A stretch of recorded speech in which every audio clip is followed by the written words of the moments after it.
The fabled Northwest Passage from the Atlantic Ocean between Canada and Greenland over Alaska and down into the Pacific has long been the dream of shipping companies that want to cut down the length of the journey between the two world's great oceans. Normally the route is blocked by ice all year round, but in the summer of 2007, enough ice melted to open the passage to normal shipping. In the latest of our series of reports from Greenland, we find out how local people feel about the development. For hundreds of thousands of years, the sea around the North Pole has been covered in a huge ice cap, and the Northwest Passage through the Arctic Ocean has been the stuff of legends. We have no more sea ice the whole year. And they haven't had any sea ice in wintertime for 3 years now.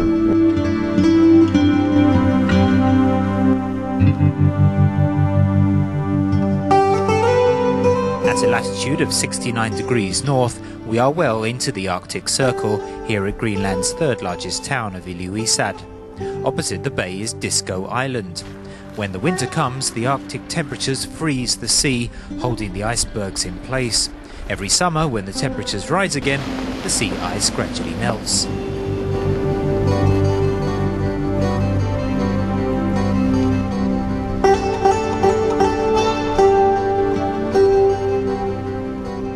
When I first came in 1977, the sea ice is about 2 meters thick from here, all the way to Disko Island, right over there. In fact, you can go all the way to Canada. But today you can't do that anymore because we have no more sea ice the whole year. Before, the sea ice used to come in October. An ethnic Chinese who has settled in Greenland, Leong Wai Mong, has forgotten how to speak the Chinese language. He tells us if you want to find sea ice, the only way is to take a boat ride to the Inuit settlements further north. But after a 7-hour trip, we only see a thin layer of ice.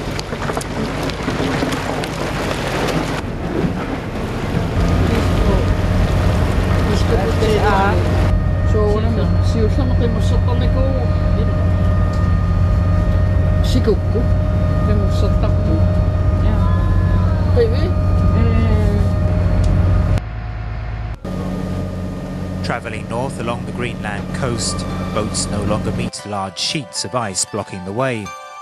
In the framework of the world's climate, the Arctic Circle is a little like a constantly beating heart. Every summer it contracts, and every winter it expands. Its regularity makes the Arctic Ocean, which is the smallest and shallowest sea in the world, like a thermostat for the global climate. The ice cap naturally shrinks in summer, but with the advance of global warming, it's melting faster and freezing slower. Year after year, the area of ice is getting smaller and thinner. Changes in this remote place have a global impact. When you have sea ice covering the polar ocean, then you have this very white and reflective surface, and when the sunlight hits the surface, a big part of it will be reflected out in the atmosphere again because it is so bright and shiny. So when you have sea ice on the ocean, a lot of the incoming energy in the summer months will be reflected out. But if the sea ice melts away, the mirror is going to disappear, and instead of the white reflective surface, you have the very black ocean there. And then when the heat comes from the sun, it will be absorbed into the ocean and add to the warming. September is the month when the Arctic ice cap is smallest. On September 15th, 2007, its area was only 4.14 million square kilometers. Compared to previous averages, the area that melted was equivalent to 70 Taiwans. This summer has not been much better. At the low point on September 19th, its area was only 4.6 million square kilometers. A clear route through the Northwest Passage is appearing, and as the thaw lengthens and the sea absorbs more heat, more ice melts. Now the polar cap is vanishing, the impossible may become possible for Greenland. These areas might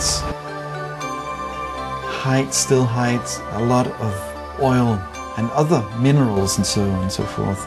And it's not possible to access this right now, but when the ice will be away, also during winter, I don't know when that will be, yeah, but at least during the summer, yeah, then we will have access to these new areas. The experts say the Northwest Passage could be open in 20 years.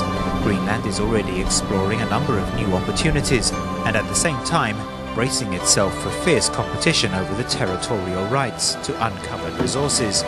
As the sea melts away, Greenland is facing an unclear future.